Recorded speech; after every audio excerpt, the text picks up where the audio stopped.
So I'm going to manage a couple of things here. First, I want to welcome all of you for a really important conversation that we have started over the last few months. And we're going to be continuing over the next many months because there's a lot for us to learn. For tonight, it is a wonderful opportunity for us to hear this presentation from Professor Marc Dollinger. He is the Richard and Rhoda Goldman Chair in Jewish Studies and Social Responsibility. And I have to say, that is an amazing title. That is just every rabbi's dream, is to have such a title like that. He is an incredible teacher and activist and scholar. I have already participated in a couple of your lectures in this context, learning about the Jewish community and issues around whiteness and issues around race. And I have one of your books, two of your books, and find them to be really provocative and powerful and interesting. So let me take a moment and share his bio and then really turn it over to him because he has a really wonderful presentation for us. So there we go. So Dr. Marc Dollinger holds the Richard and Rhoda Goldman Endowed Chair in Jewish Studies and Social Responsibility at San Francisco State University. He served as a research fellow at Princeton University Center for the Study of Religion, as well as the Andrew W. Mellon Postdoctoral Fellow and Lecturer in the Humanities at Bryn Mawr College, where he coordinated the program in Jewish Studies. Professor Dollinger is author of 4 scholarly books in American Jewish history. Most recently, this is one of the books that I have, Black Power, Jewish Politics, Reinventing the Alliance in the 1960s. He's published entries in Encyclopedia Judaica, the Encyclopedia of Anti-Semitism, and the Encyclopedia of African American Education. His next project, A Tale of Two Campuses, Jews and Identity Politics in the Golden State, traces his experiences as a Jewish professor at both right-wing and left-wing universities. He is a past president of both the Jewish Community High School of the Bay and Brandeis Hillel Day School. He serves on the boards of the Jewish Community Federation, the Ocean Marin JCC, the URJ, the Reform Movement's Camp Newman, sits on the California Advisory Committee to the United States Commission on Civil Rights, was named Volunteer of the Year by the San Francisco Jewish Community Federation, and was awarded the San Francisco JCRC, the Jewish Community Relations Council's Courageous Leader Award. And he still had an opportunity to come and talk to us tonight. He is, yes, I see some of you clapping. You should. This is fantastic. You can wave your hands. My hope for us is really simple. We've been talking a lot about how we need to do some good learning and good listening. And some folks have heard me say we're trying to work harder in creating a safe space. And I'm going to start to make a transition because a new teacher of mine has introduced me to the idea of a brave space. That we can't guarantee a safe space, but it is really important for us to kind of take our courage, open up our ears and hearts, learn some new kinds of truths, and be prepared to grow and to grow our community and to grow our congregation, not with numbers, but with heart and with soul and with presence. I want to say one last thing, that this lecture is a gift to all of us, and it's made possible by the generous support of some of our own congregants in loving honor of another couple of congregants. So because of a gift from Madeline Cohen and Steve Freiberger in honor of Sarah Jane and Bill Cohen for their learning and activism and modeling for not just for their family, but for all of us. This is a tremendous gift for us to be able to participate and to learn. And so thank you, folks, Madeline and Steve, for helping to make this happen. It's pretty powerful. I see claps and nods and snaps, so more power to you. I'm going to step aside. I'm going to make sure I'm muted, and Professor Marc Dollinger is going to take over and do some good learning with us. So thank you for joining us tonight. Thank you so much, Rabbi. I'll take it from here. The recording right now is paused, just to, if you wanted to record it, make sure you unhit the pause. I'm going to share my screen to give you some audio visual here, and then we can go from here. Good evening. This story begins in the 6th grade. When I was at Malaga Cove Intermediate School that you see before you in the suburbs just south of Los Angeles, if you can see a little bit of the Pacific Ocean there in the lower left-hand corner. I was in Miss Lyle's class, and I don't want to say anything bad about Miss Lyle because I'm about to say a lot of bad things about Miss Lyle's class, but no worries. The first time I gave this lecture, thanks to the internet, I was able to find her in 3 clicks, and she actually came and got to hear what I have to say about what I learned in middle school. And that was a lesson we had where we learned about a group of people called Mongoloid. Mongoloid people, we learned, had slanted eyes and yellow skin. Next, Miss Lyle taught us about Negroid people, and Negroid people had flat lips and a dark complexion. Caucasoid had white skin and average features. Well, can you imagine the test for the end of this particular unit in social studies? True or false? Mongoloids have dark skin. Well, if you've been listening, you know already that the answer to that would be false. We had matching, and now I'll date myself and maybe date some of you. Matching was you got a sheet of paper and you had a list of terms on one side and then the list of the qualities on the other side. And then you had to take a number 2 pencil and draw a line connecting the things from the left-hand side to the right-hand side. And then, of course, fill in the blank, which would be Mongoloid have blank skin. And then you'd have to remember which word to fill in the blank. Jews, whiteness, power, and privilege, our question for today. Good evening, Erev Tov. Our historical questions for those of you taking notes at home. There will be no pop quiz, but you're always welcome to take notes. Are Jews white? And what are its implications? My thesis, Jews, more than any other American ethno-religious group, maintain an ambivalent, if ever-changing relationship to whiteness. Over time, place, and person, its very definition proves contested. Ultimately, Jewish whiteness exposes the dynamics of privilege and the powerful, sometimes destructive ways it plays out in American Jewish life. Well, let's start with the question I always get, do you consider yourself white? This is assuming you are presenting like I am presenting as a white sort of Eastern European or Central European descended Jew.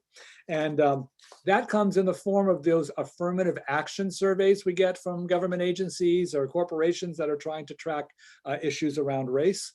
And there you have a number of different boxes to check. Do you check white?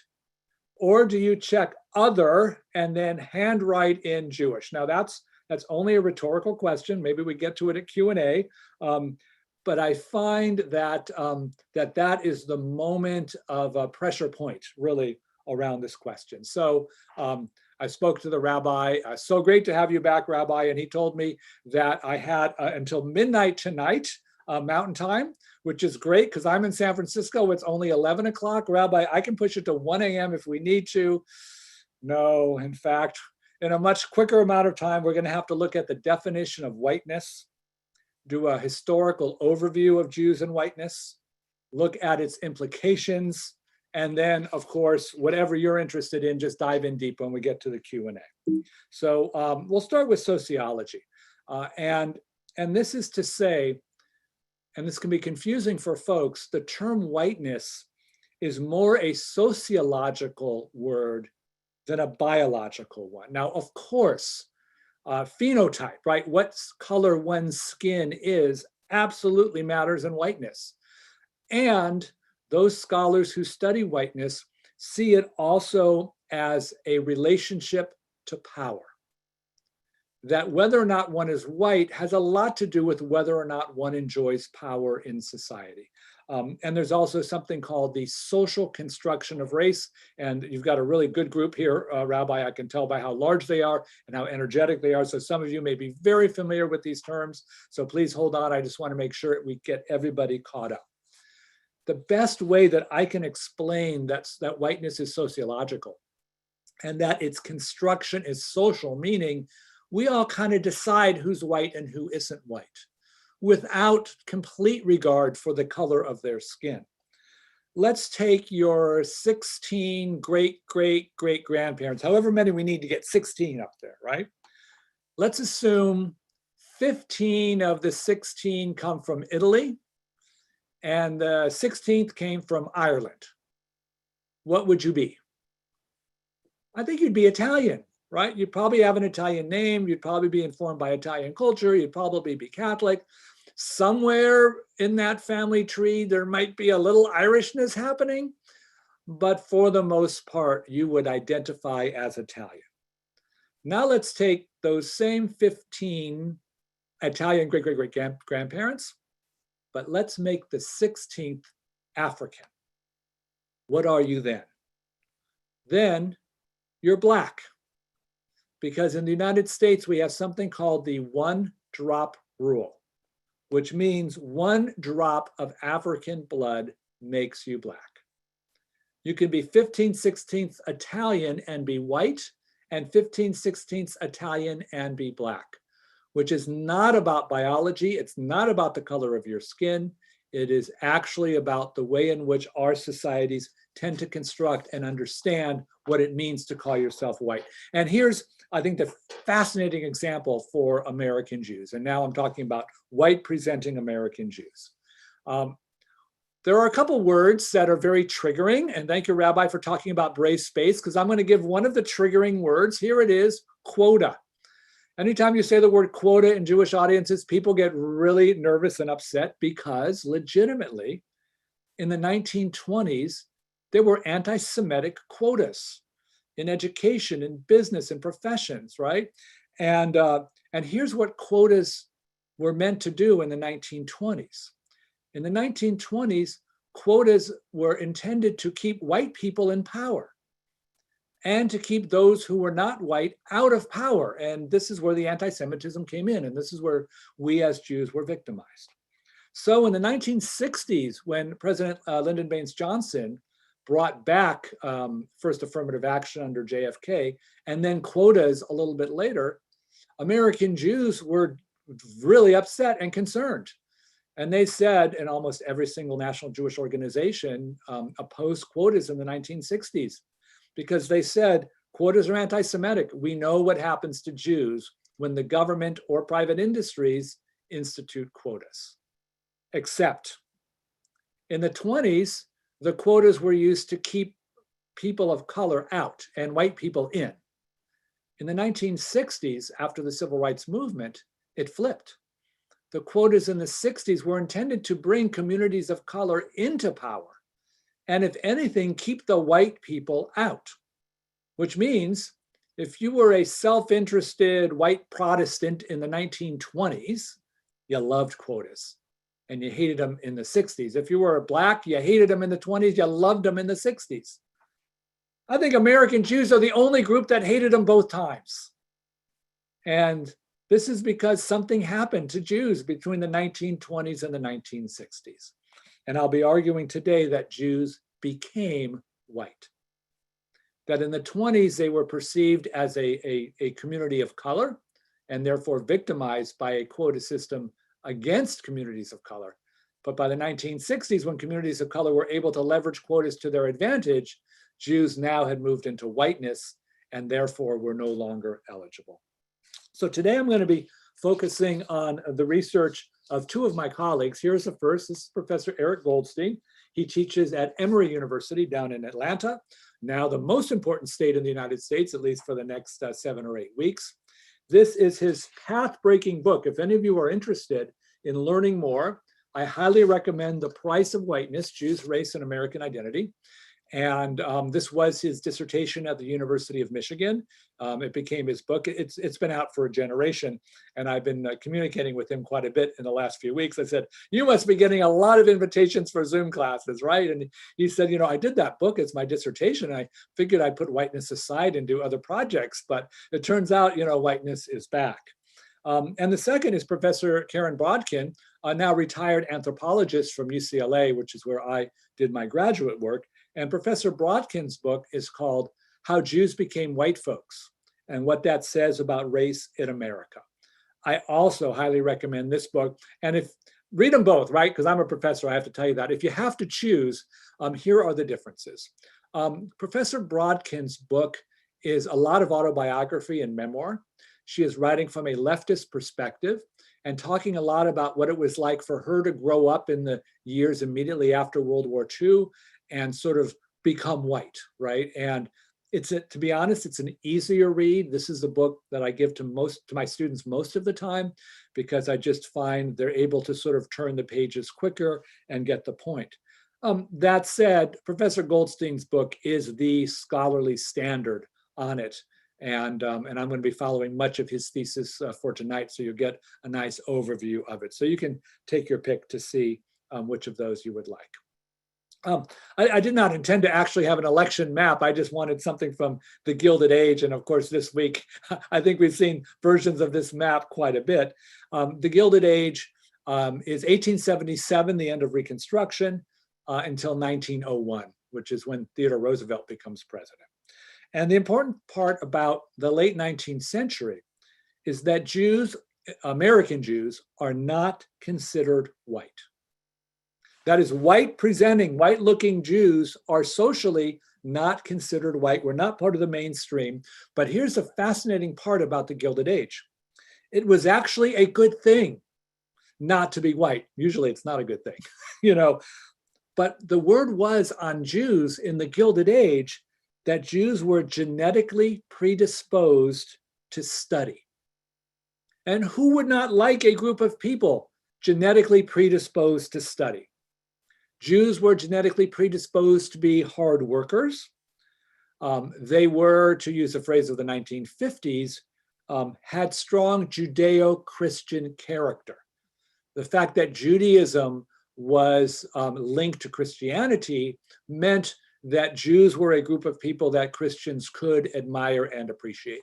And I'll just say this is against, let's say, immigrant groups from China and Japan who faced horrible racism and were not considered assimilable because they did not come from a Judeo-Christian background.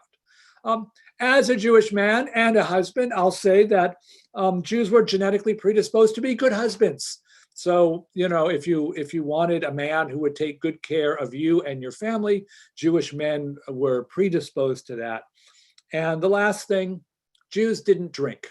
Jews were temperate.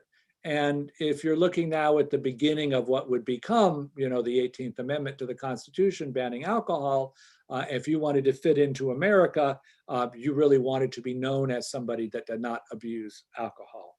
So in the Gilded Age, Jews were not marginalized as a consequence of their racial status, even though their racial status wasn't white.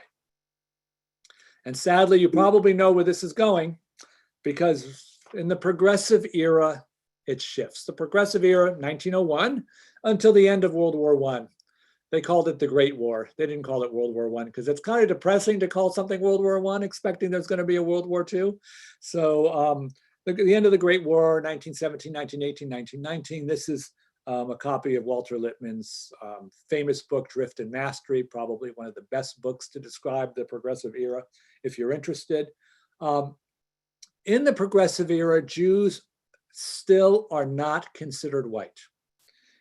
Yet it has become a terrible thing because of eugenics. And some of you may be familiar with the word. Eugenics was the application of scientific ideas to improve people's lives. It was supposed to be a good thing.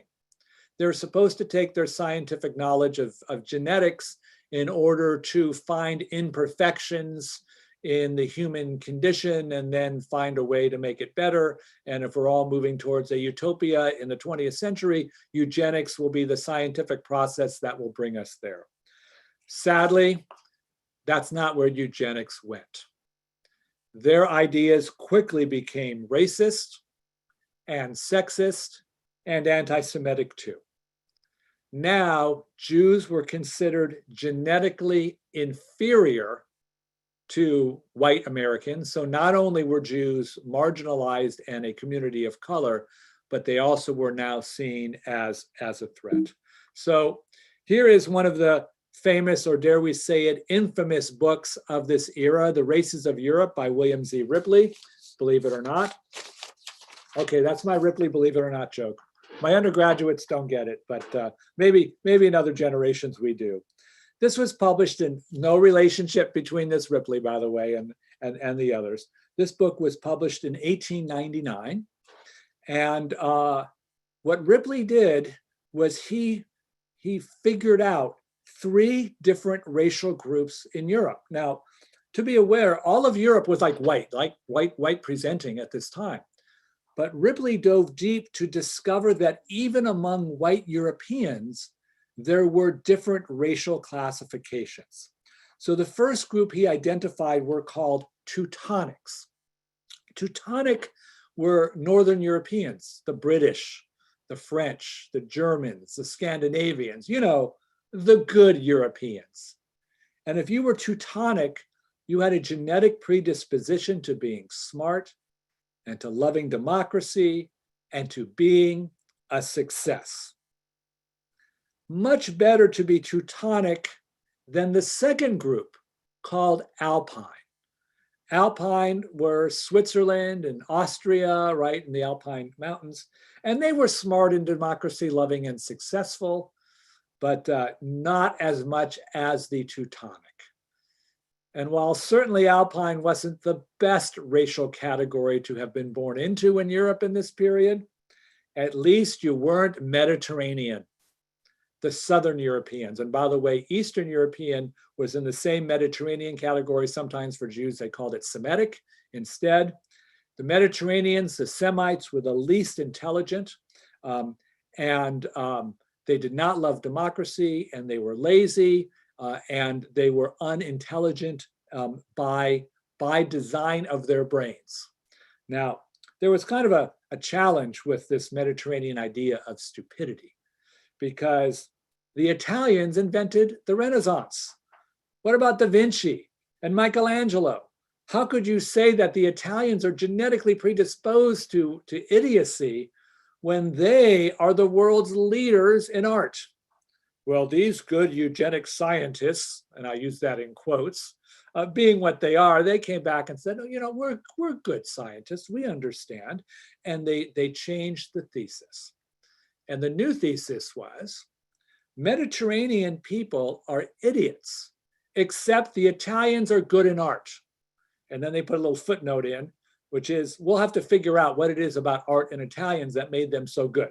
And in that sense, they would be the exception that defined the rule. All right, little mathematical challenge for you. If someone from the highest group, the Teutonics, married someone from the lowest group, the Mediterraneans, and they had a kid, which of those 3 groups would the kid be in? I don't know, Alpine, right? For the middle group, they're kind of half good, half bad. All right, here's where the math comes in. Let's have that Alpine kid grow up, get married, have them marry a Teutonic, right? The best gene pool, and they have a kid. And that kid grows up and marries another Teutonic, and they have a kid, and over and over and over again, always marrying Teutonics. How many generations will it take to get a child of pure Teutonic genetic stock? All right, for the math majors, and it looks like the Shapiros might have the right answer there. I'm just trying to read your lips. Never. They never can. You'll always get close to the line, but you'll never get there. You'll be 100% and 50, 25, 12 and a half. You know, it keeps cutting in half and it never gets there. This is the problem with eugenics. If one's gene pool is the most important thing, a single intermarriage and a single child that lacks the pure Teutonic genes will forever doom every single descendant to genetic inferiority. And this is what made for Jews the worst, right? And here we have 1916, Madison grants The Passing of the Great Race. I always like book titles that tell you the thesis, because there it is. There was a great race, right? The white Teutonic race, and it is dying, right? And remember that last book was 1899. This is 1916. So who was immigrating between 1899 and 1916 to the United States to see what's happening? And here is what Madison, by the way, Madison Grant was a well-respected attorney and natural scientist. This book was on the reading list of Ivy League institutions. And you did not read this as an example of racism or sexism or anti-Semitism. You read this as scientific fact, right? For your midterm and final, you regurgitated what Madison Grant wrote rather than use Madison Grant as an example of how racism operated in the progressive era. So here's what he wrote. He said that intermarriage between native-born Americans and these new immigrants from Southern and Eastern Europe were destroying America's gene pool. Unless the United States excluded all inferior racial and ethnic groups, he warned, the superior Nordic strain, the source of rulers, organizers, and aristocrats, would be swamped by a group he called the weak, the broken, and the mentally crippled. Well, the KKK returned in the 1920s. It, of course, was a horrible influence during the Reconstruction period. After Reconstruction, it kind of went away. In the 1920s, it came back big. Its motto in the 1920s was 100% Americanism. And the key part of that is the percent.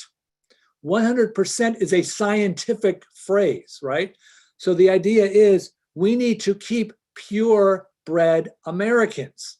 Our Americans have to be 100% American, which is 100% Teutonic American. And here's the sad and frightening truth about the Klan of the 1920s. If we got to be in person, and I wasn't on Zoom where I can only see a few of your faces, I would ask you to guess what state in the United States would have been the most popular for the Klan of the 20s. And you would say Mississippi or Alabama, Louisiana, Georgia, right? The number one state in the 1920s was Indiana. And I will tell you all, Boulderites, the number two state was Colorado. The Klan, I know, and some people are nodding yes, so it's not a surprise, right? The Klan of the 1920s was actually a Midwestern phenomenon as much as it was a Southern phenomenon, which means that this notion of eugenics, this construction of race, social construction, deciding that Jews who look white are actually not white, is something that the old guard of the American Midwest had embraced and made a much more national movement. In the 1920s, scientists, pseudoscientists, ran skull experiments. They wanted to determine what they called cranial capacity. For the scientists who are listening, doesn't that sound scientific, cranial capacity? I'll translate for the rest of us. How big's your brain? That's cranial capacity. The idea is the bigger your brain, the smarter you are. Of course, for the physicians here, you know that the size of your brain is actually not indicated. The brain is the most complicated thing we have. But they thought in the 1920s, if your cranial capacity was big, your brain was big, you were smarter. So they went and found 4 skulls. The skull of a white man, white woman, black man, black woman. They cut off the top of the skull. They filled it with marbles. No, not marbles. Marbles are not scientific enough. They filled it with those little beads. Those look more scientific, right? And whichever one of the skulls gets the most number of beads, they're the smartest genetically. All right. Not to mention that they self-selected the skulls for which ones they wanted to find that were bigger and smaller. And that if they wanted to try to add a few extra beads on the ones they wanted to throw a few extra beads in, guess who won? The white man is the smartest, followed by the white woman, followed by the black man, followed by the black woman. No surprise. But in the 1920s, this was taught in university level Ivy League biology classes to show who was inherently smarter and more stupid. And here I'll have to sadly say, this was Miss Lyle's 6th grade ESS class at Malaga Cove Intermediate School. This is where the racial categories like Negroid and Mongoloid and Caucasoid, that OID, oid at the end, that makes it sound so scientific. When we as 6th graders, all right, I'll date myself, 1976, right, had to memorize racial classifications. So just so you know, a couple of weeks ago, I gave this talk to another synagogue. Turns out one of the attendees was a middle school teacher in the state of California in the 70s, absolutely remembered the lesson, sent me the title of it and the whole thing, and gave me a lot more background. Of course, the fact that I was, what, like 11 years old, I guess, when that happened, and I still remember it now, is either a very good sign or a very bad sign, or maybe I went into the right field. So let's move then more into the 1920s.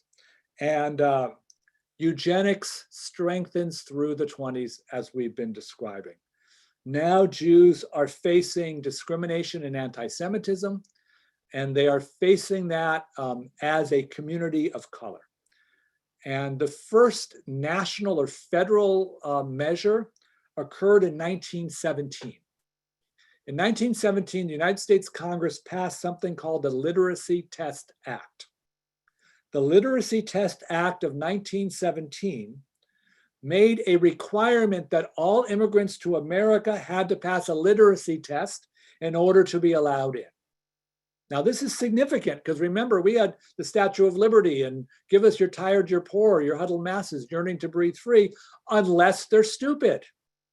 In 1917 was the first moment that federal immigration law restricted, let's say, white presenting European immigrants, because just so you know, Chinese and Japanese were already restricted. Africans came over in slavery, right? So when you're even looking at white European immigrants, now in 1917, they're even looking for the genetically inferior ones in 1917. And by the way, just to give you an aside, this is structural racism I'm describing.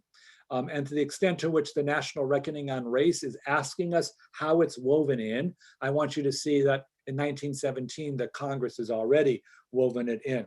I, of course, being here from California, thought that this was like the English as a second language controversies we've had on our state ballots, trying to get Spanish out and make everyone learn English and make sure the immigrants know English.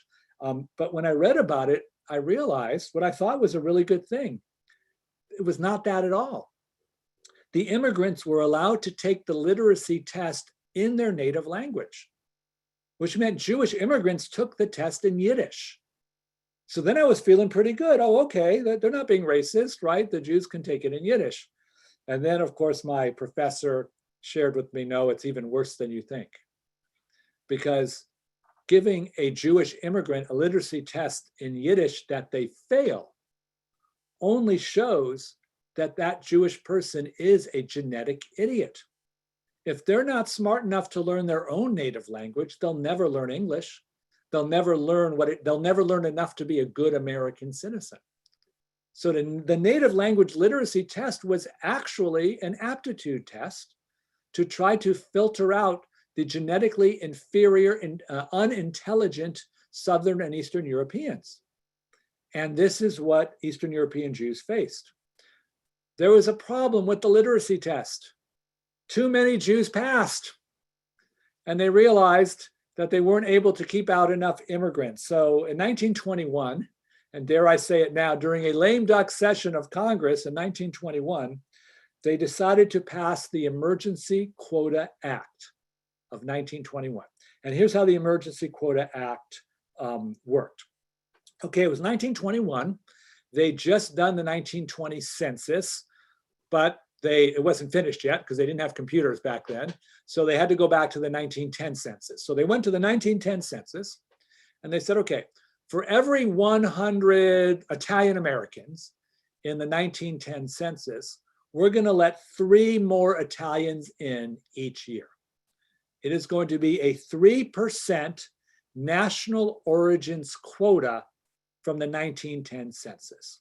So if there were, for every 100 English people here in 1910, they get 3 more English people every year. And the Emergency Quota Act of 1921 ended or closed the golden door. Not only are we not having free immigration from Europe, not only are we not having free immigration for those who pass the literacy test, now we actually have a quota. We have a 3% of your national group in the 1910 census. That's all you have. But it gets worse. This was an emergency act. It was done in the lame duck session. So after the new Congress came in, they actually went to study it. And in 1924, they passed a new permanent Immigration Act, the Immigration Act of 1924. And first thing they realized, 3% was far too generous. They lowered the quota to 2%. And good news, by 1924, they did have the results of the 1920 census available. So they used the 1890 census. Wait a minute. Did he just say that the 1920 census was available, but they went back to the 1890 census? Yes, you heard correctly. Oh my, why would you go to 1890 when you had 1920 available? All right, do you want 2% of what America looks like in 1920 coming every year? Or do you want 2% of what America looked like in 1890 coming every year? Jewish immigration really doesn't begin in large measure till after 1890. Same with the other Southern and Eastern European immigrant groups. America in 1890 looked as white and Protestant as it could be. America in 1920 looked a whole lot more diverse. So the real intent of using the 1890 census was to racially engineer the gene pool of America, to keep out groups it did not consider white, and this included Jews. Here's how it worked in the real world. The quota for Italy after the 1924 Act, was 5,802. Every year, 5,802 Italians were permitted to come. I will tell you, with the number of hundreds of thousands, if not millions of Italians, right, who had been immigrated or were now living in America, 5,800 a year doesn't even achieve family reunification for those that need to bring siblings and parents, right? So effectively, Italian immigration shut down after 1924, as did Jewish immigration too. The annual quota for Great Britain and Northern Ireland, 65,721. More than 65,000. So let's just say you're hanging out in London and you go, hey, you know, I don't like London. I wanted to go to New York. You just go to the US Embassy and get your visa, because there's probably not 65,722 of you who want to do that.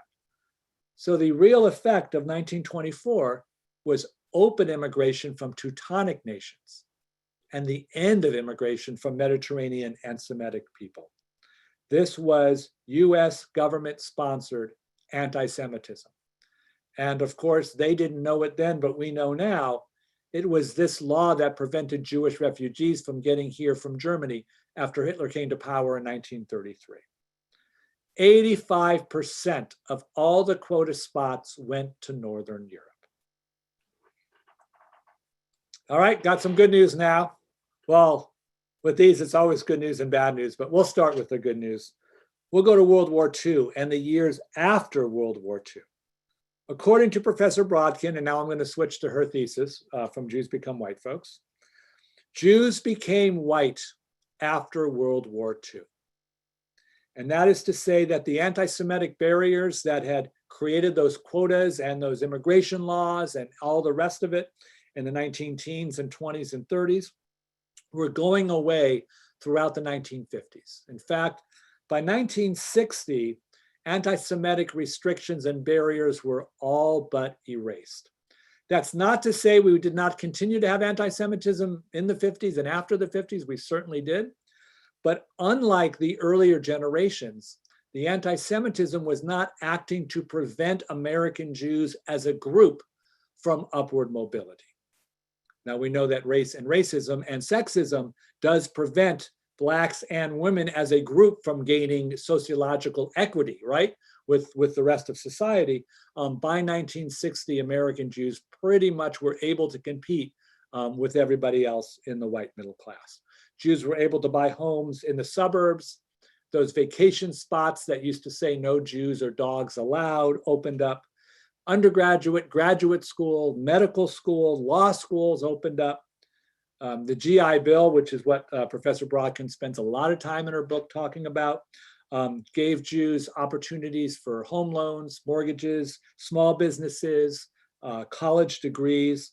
Deborah Dash Moore, by the way, has a great book called GI Jews, where she talks about the 500,000 American Jews who fought in World War II, if folks are interested in that. It is so good, right, in the 1950s that Jews became white, that anti-Semitism eased, that Jews were able to move into the mainstream. But I want you to also know that this is the moment where Jews leapfrogged ahead of Blacks, ahead of the Latinx community, ahead of all of the other communities of color that didn't get to become white, largely because of skin color, right, and the social construction of race.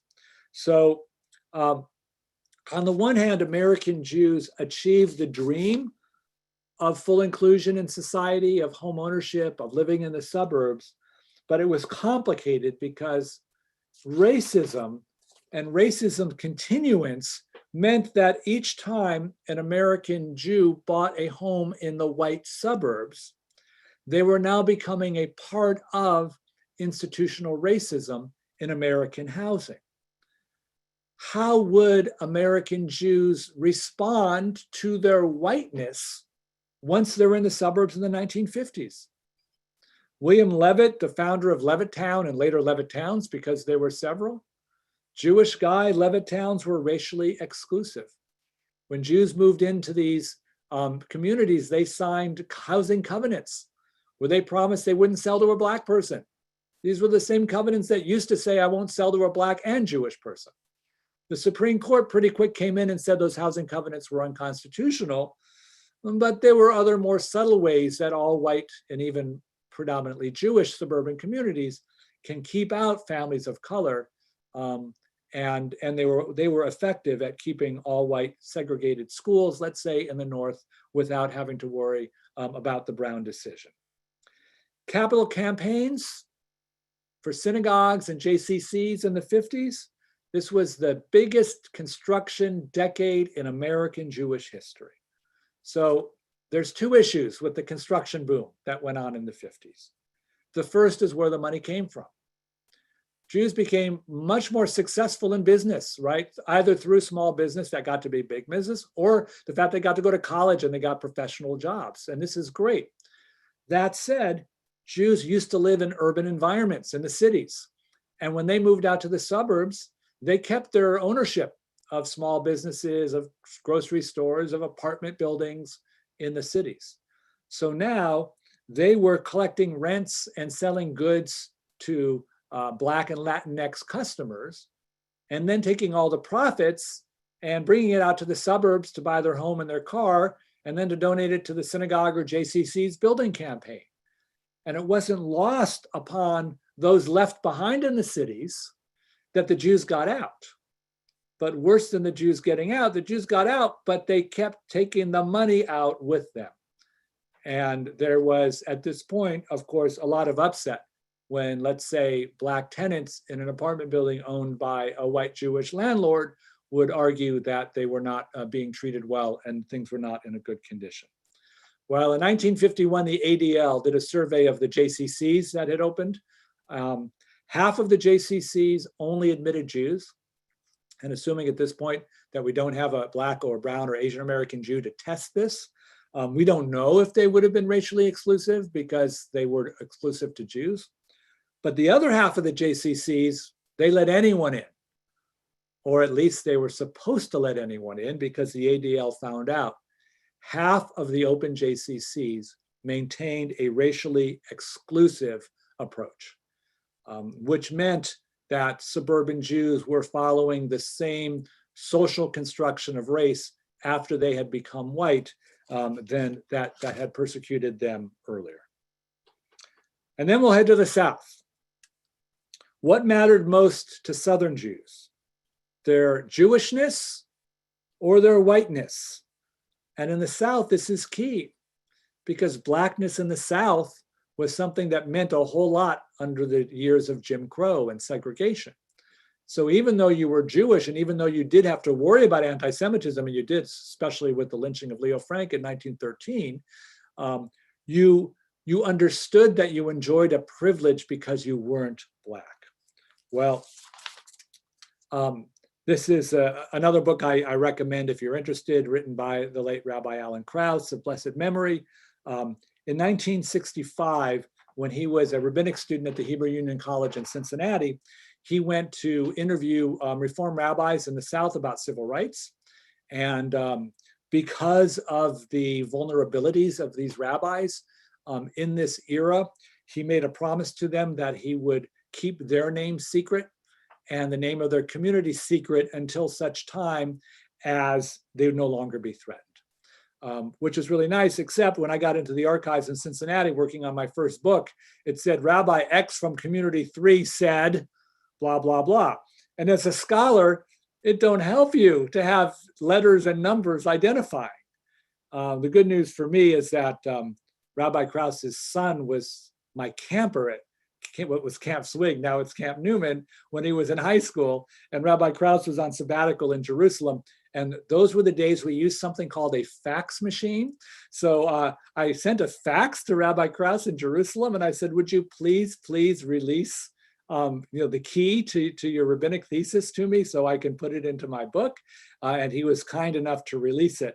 So I want to honor him and tell you about the work he did as I read you some of these quotes. And then I just have to share on a human level, sadly, he passed away before his time.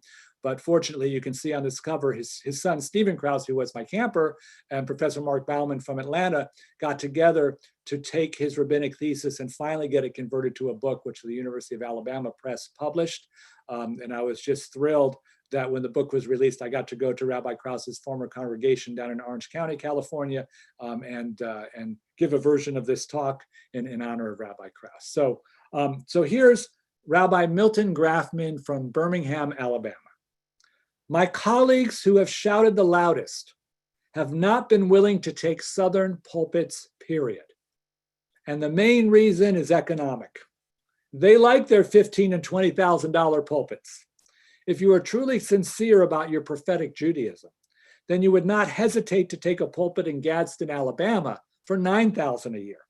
This is what a prophet does, but he has not the right to tell someone else to commit economic suicide unless he's willing to make a sacrifice himself. Rabbi Moses Landau, Cleveland, Mississippi, on whether he'd be involved in the civil rights movement. Yes, he said, but it would be limited to 24 hours. 24 hours later, I wouldn't be in the state anymore. The majority of the people of the city has been vehemently opposed to integration, including a great number of the Jewish community. The Jewish community could not exist if they in any way involved in the civil movement. Well, he was asked to go visit Northern Jewish freedom riders that got arrested and put in jail. Here was his answer to that. I must emphasize that I will not on my own enter any prison or jail without being an accredited chaplain to that prison, except when I'm called by the warden or any other authority. And I would not recommend to any of my colleagues to adopt a different policy. It is your privilege to be a martyr, he said. There are dozens of vacant pulpits. You can pick yourself up within 24 hours and leave. Can you say the same of the 1,000 Jewish families in this state? I am paid by my congregation, and as long as I eat their bread, I shall not do anything that might harm any member of my congregation. Southern Jews were white. They were white free and clear in the 1950s because they weren't black. And when they had to face the notion of being involved in the civil rights movement, they were able to show and reveal that whiteness. Much of it out of fear of anti-Semitism. Synagogue was bombed in Atlanta. I mean, I want to talk a lot about the fear that they faced, but also to talk about the privilege they enjoyed to make the choice on which side they were going to be. And now we'll go to the North, right? And in my first book, I actually argued that Northern Jews were not that different from Southern Jews on civil rights. In fact, I argued Northern Jews were exactly like Southern Jews, except they just did it all 10 years later. While Southern Jews may have opposed the fight against Jim Crow, Northern Jews were pulling their kids out of public schools when busing started and put them into private schools and Jewish day schools as their option. So I have a quote here. I'm going to give you a little bit of the background of the quote, and then we're going to think about who said it. This is a testimony before the United States Senate Subcommittee on Education. And this is because the Congress was considering funding public schools. Now, public schools are supported by the states, not by the feds. But at a certain point, the federal government decided, we need more support for education. So they put up this bill to send money to the schools.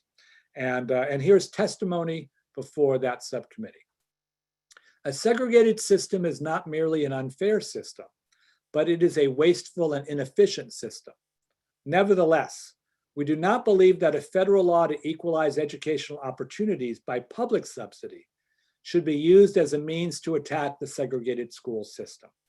So long as the law guarantees that states having segregated school systems do not discriminate financially against children in the minority schools, we believe that the bill should be supported. Okay, now, for those of you that went to law school, and I have a funny feeling a whole lot of you went to law school, we're going to talk about Supreme Court cases. First, the easy one. 1954, Brown versus Board of Education. This was the famous case that desegregated schools. What most people don't know, and maybe the lawyers here do know, is what was the Supreme Court case that Brown overturned? So if you're watching the screen with somebody else, you can give them the answer because they'll be really proud of you. It was the 1896 case of Plessy versus Ferguson. Now, the Plessy case was not about schools, it was about railroads, railroad cars, sleeping cars, actually. But what Plessy argued in 1896 was, look, as long as you put the same amount of money into the white sleeping cars that you put into the black sleeping cars, it's okay to have racially segregated railroad cars that cross state lines. That's how it became a federal issue. And what's important about Brown in 54, well, first of all, they never gave the same amount of money to the black railroad cars than they did to the whites. But even if they did, we learned in the Brown decision of 1954, it's still inherently unequal. That's what the court said. Separate educational facilities are inherently unequal. So this testimony we see in front of us, see where it says, so long as the law guarantees that states having segregated schools do not discriminate financially, we believe the bill should be supported. This is the Plessy argument. So who makes the Plessy argument in the Senate? The white, Southern, male senators who are segregationist Jim Crow advocates are the ones who argue Plessy. So let's take a look at that senator.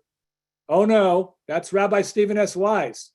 Did he get the wrong slide in? Let me try that again. No, that's the right slide. Rabbi Stephen S. Wise, founder of the Free Synagogue of New York, probably the most important rabbi of his generation, personal friends with Franklin D. Roosevelt, leader with Abba Hillel Silver of the American Zionist movement. And he backed Plessy.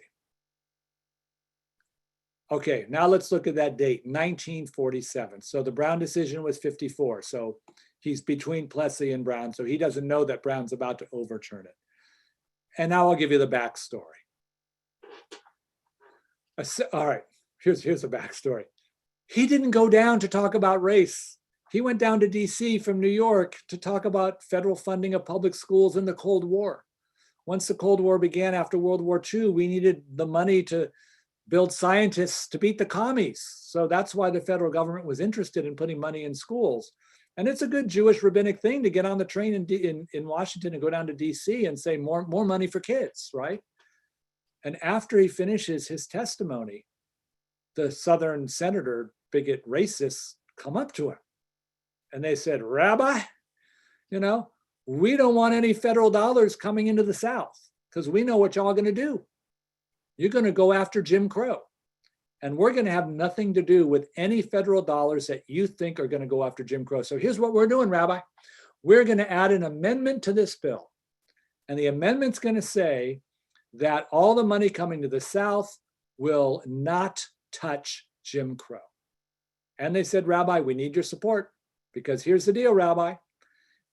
If you don't support this and we don't get this amendment passed, this bill isn't coming out of committee. So now Rabbi Wise had an impossible moral and ethical choice. Do I sign on to this amendment to get some federal dollars to some kids in America in their schools? Or do I take the racial justice, anti-racist stand and say no, even though probably that's going to be the end of any money to any kid? Well, Dr. Martin Luther King Jr. was only 18 years old in 1947, but I think he'd be smart enough to be in that room. Let's just put him in that room for fun and give him that deal. Do you think Dr. King is going to take that deal? There's no way he'd take that deal. Dr. King was about racial equality. Not only does this amendment not help in terms of Jim Crow, this amendment makes Jim Crow affirmed by the federal government. Because now there's a thing that says, we guarantee you that you're going to keep Jim Crow because we're going to give you money only for the white kids. So Dr. King would have voted no on the amendment. Rabbi Wise voted yes. And he voted yes because he enjoyed whiteness, because he had the privilege of being able to say that. Now, there's something called white liberal gradualism. This is a fancy phrase that means you can't get everything at once when it comes to social change.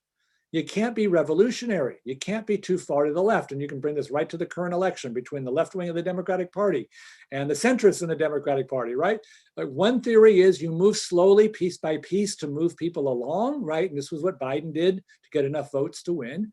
And the other argument, this is the Bernie argument, which is no, actually, liberal gradualism is a fail, and you're going to sell out Black Americans because that's what he did here. So I'm mostly curious about this question of liberal gradualism. We can get to it during Q&A, and people basically have their own opinions on whether you need to be revolutionary or not be revolutionary. My point is to talk about Rabbi Wise's whiteness and the fact that him in that moment faced with that choice was informed by the fact that he had become white, or that Jews had become white after World War II in order to see it. So now let's look at the contemporary scene, okay? Jews in 21st century America enjoy power and privilege. And by the way, communities of color get very frustrated with white Jews who don't think they're white. I do a lot of work with JCRCs, giving trainings mostly to their lay leaders, because the lay leaders are walking into spaces with Black civil rights groups and Latinx and Asian American civil rights groups. And when they're walking in the room, they're feeling like they're in kinship with the other people around the table. And the other people on the table see these Jews walk in and go, oh, the white people got here, right? And it's kind of important for the Jews to understand that they're being received in a very different way oftentimes than they're self-perceiving, which is also one of the rationales for this particular talk for all of you as you're entering in the work that you're going to do. So let's talk about peace, love, and Bobby Sherman. Go back to the 1960s. Wouldn't it be great if all we needed to do was learn about one another and the world would be a better place? We could get Quincy Jones to write a song. We could make up t-shirts. We could have everyone hold hands after COVID across America. And when that happens, the world is going to be a beautiful place. And guess what? That's not what this lecture teaches us. Even as I am a professional educator, and I do hope education matters because that's what the point of tonight is, what whiteness teaches us is that power is more important than education. And that is the tool which is going to bring social change. That learning about one another does not bring about the social change that we would hope. And this is my favorite book, published in 1964. It's Milton Gordon's sociologist, called Assimilation in American Life. He spoke about immigration to America. He was talking about white Europeans. He didn't say so, but in 1964, that's what it meant. He wasn't talking about Jewish immigration, but it applies to Jews. So I'll just imagine that the thesis for this book is for Jews. And here's what he argued.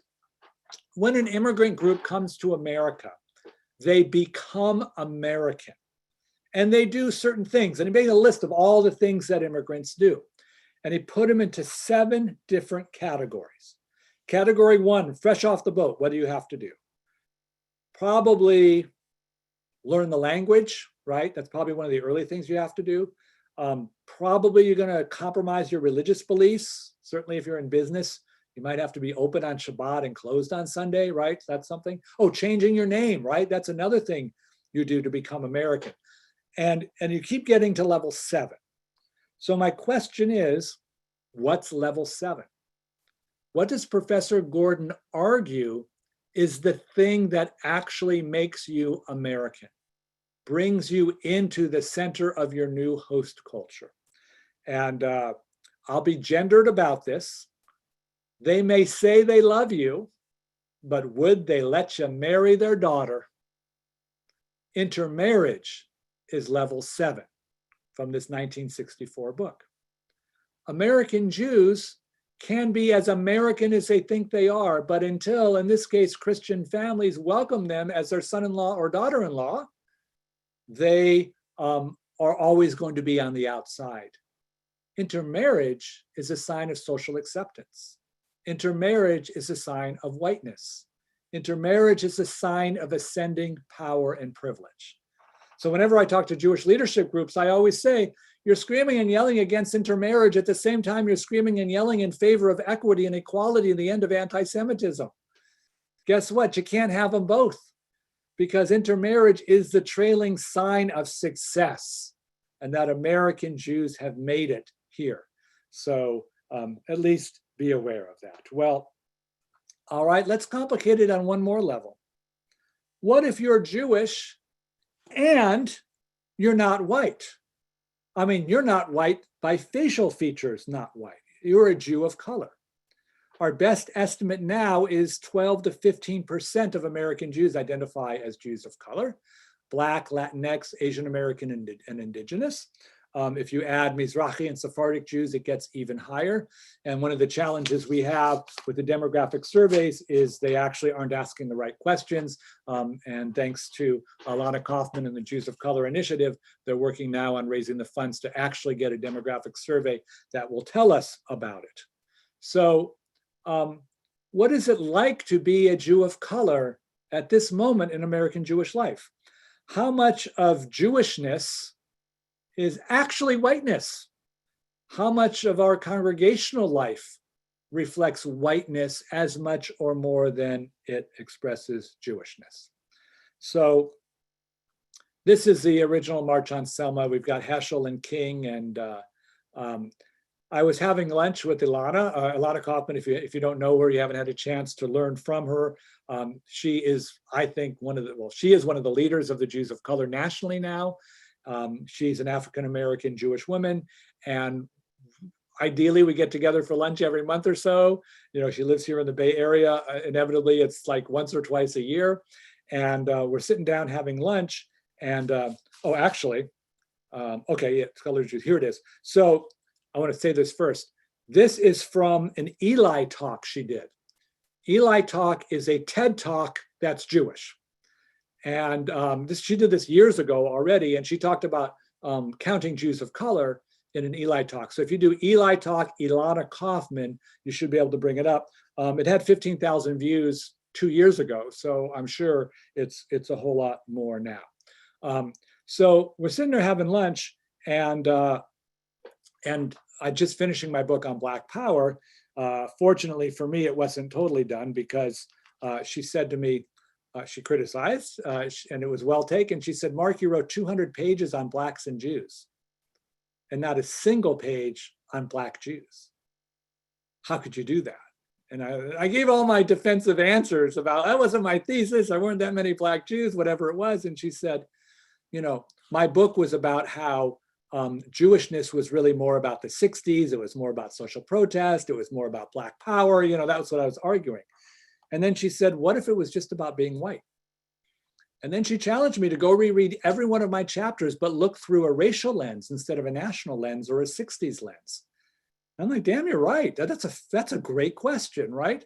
So fortunately, I was able to write my epilogue about that lunch, and I was able to feature Ilana's critique and say that the next book on Blacks and Jews probably has to be written by a Black Jew, who is now going to introduce the theme we had tonight, Jews and whiteness, with the theme of race relations, because as Ilana said to me, the phrase Black-Jewish relations is problematic.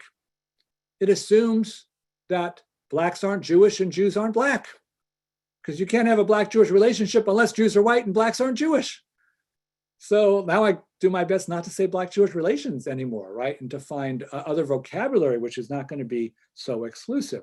So I happened to be having lunch with her on the 50th anniversary of the Selma March, and there were 200 Reform rabbis with the NAACP that were recreating the march. They're going to go all the way to DC and do a voting rights rally. And I'm saying this as a Reform Jew. Okay, I'm going to criticize my own movement because I was pretty concerned that these rabbis were going to come back thinking that they were Rabbi Heschel and they were the new saviors and they were the new civil rights, you know, and all their high holiday sermons were like, they prayed with their feet, even though that's not what Heschel said. And Ilana was like, what about the Facebook pictures? Oh yes, you know the Facebook pictures. And no disrespect to these rabbis, because every rabbi had it, white rabbi with the Torah, Black NAACP. I don't know if that's Bernie Sanders. That looks like Bernie Sanders, but I don't have definite ideas if that's him there. It could be him, although Bernie looks like a lot of our uncles. And Ilana said, where do I exist in this picture, right? What would happen if we reinterpreted the Black-Jewish relationship, if we reinformed ourselves? Well, it's about power. And for Black America now, of course, it's about powerlessness too. There's a challenge that we have as Jews, though, because at times we have been powerful and white. At times we have been powerless and not white. It changes over time. It changes over place. And I know if you've had conversations with Jewish friends on do they consider themselves white, you're probably getting a lot of opinion, right? And the opinion is rooted for me in 1945. This to me is the most poignant picture in all of Jewish studies and Jewish life and Jewish history. It's actually taken off a YouTube video. You can go see it. Just put in Israeli Air Force Auschwitz. These are 3 Israeli Air Force F-16 jets flying over Auschwitz. And the notion is, well, the first Auschwitz was the attempted genocide of the Jews. 90% of Eastern European Jews were killed in World War II. There is no more powerless place than anyone can be than an attempted genocide of the Jews. This picture asks us, what if there had been an Israeli Jewish military, Jewish Air Force during the war? They could have flown over Auschwitz and bombed it and closed it, right? The state of Israel was created in 1948, just 3 years after Auschwitz. Now, since I know you're recording this, Rabbi, but I do have tenure, so I'm going to say this. The state of Israel has the atomic bomb. Rumor is they have 200 atomic bombs. Now, we don't know when they got atomic capability. It wasn't in 1948. But let's just say, beginning in 1948, we had a Jewish national homeland, a Jewish military, a Jewish Air Force that ultimately got atomic capability. So we went from being the most powerless on the verge of genocide, to the most powerful, the ability to destroy the earth. And that transition occurred between 1945 and 1948. I argue that so much of the anxiety and tension and dispute that Jews have about whether we're white or not white, those of us who are presenting as white, is us dealing with the fact that we haven't recovered from what just happened in 3 years. And for this, I want to take my favorite quote in all of Jewish studies from Rabbi Irving Yitz Greenberg. Power corrupts, but there is no other morally tolerable choice. The alternative is death. This is the lesson that the Jewish people learned in the Holocaust. I want to walk you through it. We'll start with power corrupts. That's a pretty powerful thing for an Orthodox rabbi to say. Guess what? If you get power, you're going to be corrupted. You cannot have power without being corrupted. So when the Jews became white, Jews became corrupt. I'll argue in the 1950s when we bought homes in all white suburbs and had racist policies, that's part of becoming white and powerful. That's part of buying into whiteness. He was talking about Israel. And that's pretty intense that a rabbi would say that once the Jewish people get power, the Jewish people will be corrupted. Guess what? Israel will be corrupt. But there is no other morally tolerable choice. Really, Rabbi Greenberg? There's no other morally tolerable choice than the corruption of power? Like, why can't we wield power in a non-corrupt way? Because, he argues, the alternative is death. Well, that's pretty severe, right? You're going to be corrupt. You can't have power without corruption. There's no other morally way to do it. And if you think there is, you're going to die. How, Rabbi Greenberg, can you be so darn depressing? Because this is the lesson that the Jewish people learned in the Holocaust. Powerlessness is genocide. Powerfulness, whiteness, is corruption. Whiteness or corruption, that's one heck of a choice. And with that, I hand it back to you, Rabbi. Wow. I wasn't familiar with Rabbi Greenberg's quote at the end there.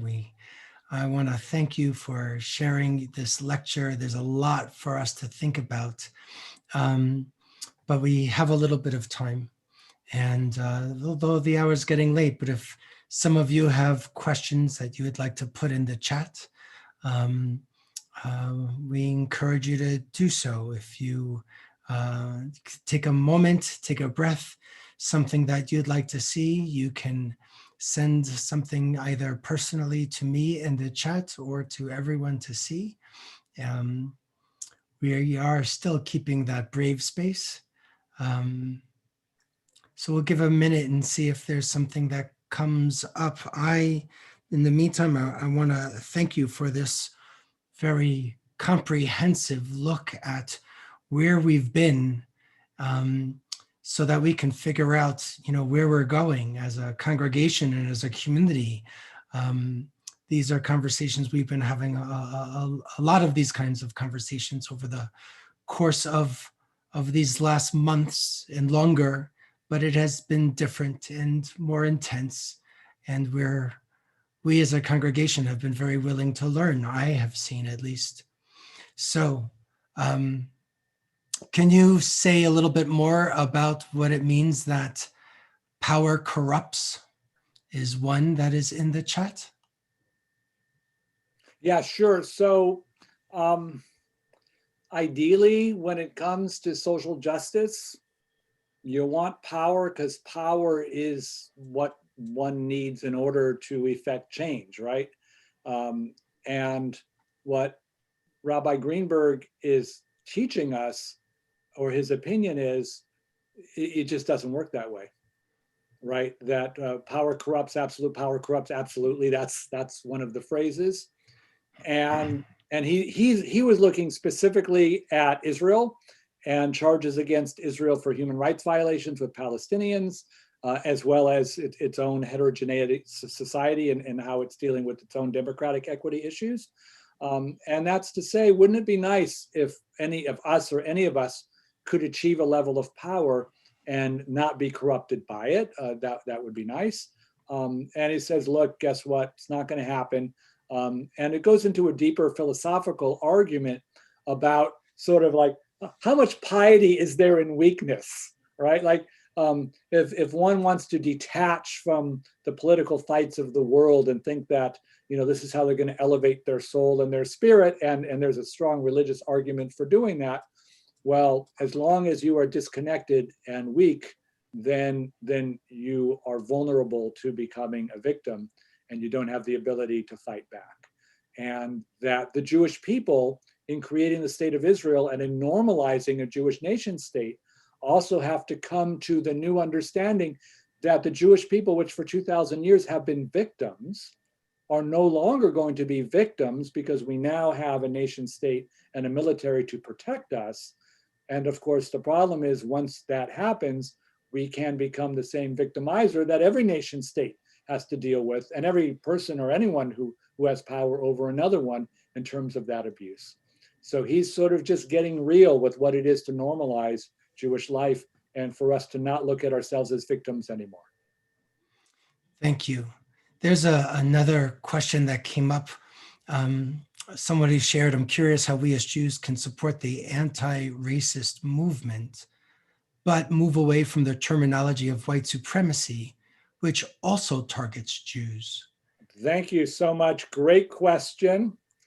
And I'm working on an op-ed piece, and I used the word white supremacy, and the editor came back and said, will you turn that to white privilege, because white supremacy is what's coming after Jews, it isn't Jews.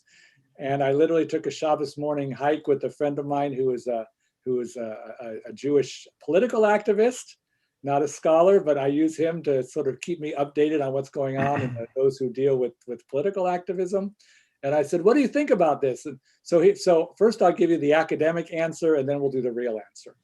White supremacy is the idea that white people are supreme in American culture, meaning they get stuff. The rules are set up to benefit people who are white and not to benefit people who aren't white. That's white supremacy. A white supremacist is a neo-Nazi, racist, anti-Semitic bigot who's violent and sometimes shoots Jews in synagogues while they pray. There is a world of difference between white supremacy and white supremacist. And so I may go and change the white supremacy. So whoever asked the question, great question. And I may go change white supremacy to white privilege, if only to avoid the confusion between those two words. In fact, there are a lot of people who say we shouldn't even use white supremacist anymore, because that's code, or that's a nice way of saying racist, bigot, anti-Semite murderer. Just go ahead and use any of those other words. So as we navigate our vocabulary, and as a public intellectual, want to make sure that I'm not miscommunicating what I intend to say because it's received as something else, I'm considering that. So now you know the actual technical definition and the problem we have, because the words are just too close. Just the last couple of questions. So Rabbi Ruthie, who's here in one of these little squares, says that, amongst the different folks in our different communities and congregations, their lived experience of different generations leads to different analyses of our relative power as Jews, baby boomers versus Gen Z. Do you have a comment about how those different generations might see our relative power and how it plays out? Thank you, Rabbi. Yes, right on. That's the exact thesis of tonight, which is to say that, now speaking of white presenting Jews, it's all about your generational status. All right, American Jews who were living up until World War II, or were raised by people who were living, before World War II, their lived experiences as Jews as non-white. And that's true and honest. And I wanted to walk through that history to show you that Jews were not white, that the US Congress in 1921 and 24 was anti-Semitic, right? Those, Gen X, millennials, the later ones, right, that are raised in the last 20 years or 30 years, all they know is Jewish whiteness. And they do not have a lived experience to what it was like to be Jewish when you were on the margins. Maybe their parents can tell them, maybe their grandparents can tell them, but it's not theirs. This brings me to the word liminality. Liminality is an anthropological word, and don't get this book, but it's the best book, Carlo Ginzburg, The Cheese and the Worms, the Cosmos of the 16th century Italian miller, which argued that if you were a miller in medieval Italy, you got to hang out with the king because the king needed the services of a miller. So you were loving yourself being in the palace, but the king and the royalty knew you were just a miller. You never belonged. Then you go to the peasants because the peasants needed a miller too, and you're hanging out with the peasants, but the peasants also knew that you got to hang out with the king and you made more money than they did, so you didn't actually belong with the peasants. So the good news, if you're liminal like that miller, you get to visit both social groups. The bad news is now their social group will embrace you completely. And I argue that American Jews are liminal. American Jews in many ways are white and privileged and can operate in those spaces of power and are instantly non-white and can face these last few years the worst anti-Semitism we've had in American Jewish history. It is the worst we've had, and we're still doing really well as a group compared to Black and brown groups, right? So I ask us to embrace the liminality and to give space for those whose lived experiences have Jews as either powerful or powerless. And I'll just close by saying, I spent a year at Princeton. It was the year Lieberman was nominated as vice president. And I was giving a talk to a luncheon group, and the chair of Jewish Studies of Princeton said, how do you feel that a Jew just got nominated to be vice president? Are you happy or are you scared? Right? As half the room was happy and half was scared. The older group were scared, the younger group were happy. Because the older one said this is going to bring anti-Semitism because that was their lived experience. And the young people were like, what takes so long? And they should be a president and you shouldn't even have to ask the question. So let's, in the last thoughts then, Sarah Jane and among others have asked, going back to that Rabbi Greenberg quote, do you really believe that the more power one gets, the more corrupt we would be? Do you feel like some of as our activists might, that we can take some of the power and channel it for the good? Can we use our religious tradition not to just give up a sense of power, so that we can be with people who are also powerless? Or can we channel it somehow? Can we transform and embrace the tikkun that we always talk about? Thank you. So my job as an educator is to complicate the narrative and deepen learning. So I only get an hour with you, so I want to provoke you as much as I can, and I want to bring in as many dramatic statements in order to elevate conversation and discussion. And since Yitz Greenberg is one of the most important rabbinic teachers of his generation, and I thought that that quote was just so good, I used it and I closed with it, right? And in a certain way, the reason I loved it so much is I disagree with it so much, right? That's why I had a reaction to it. And I said, oh, I'm going to put that one in last. I think it would be great if we could take our power and channel it for the good, right? I think that's the idea. I think what Rabbi Greenberg is warning us, and the warning that I would give you, is to say that it's a very thin line between perceiving that one is allocating power in a just way, and then learning from different perspectives that that power is actually having even an unintended negative consequence. And part of whiteness and privilege is not being able to see that, right? So one is to give everyone permission to know that there's a natural tendency to corruption in power. So, okay, that's how it is. And second, I think what Rabbi Greenberg is saying is, if you don't exercise your power, you're gonna be dead. So guess what, social justice activists, exercise your power. Because if you don't, on behalf of those who need the power, they will be dead like we were in the Shoah, like we were in the Holocaust. Yeah. So I think each part of his quote spins 2 or 3 different ways, depending on how you want to look at it. So to me, of course, it's the aspirational goal in order to bring change. Wonderful.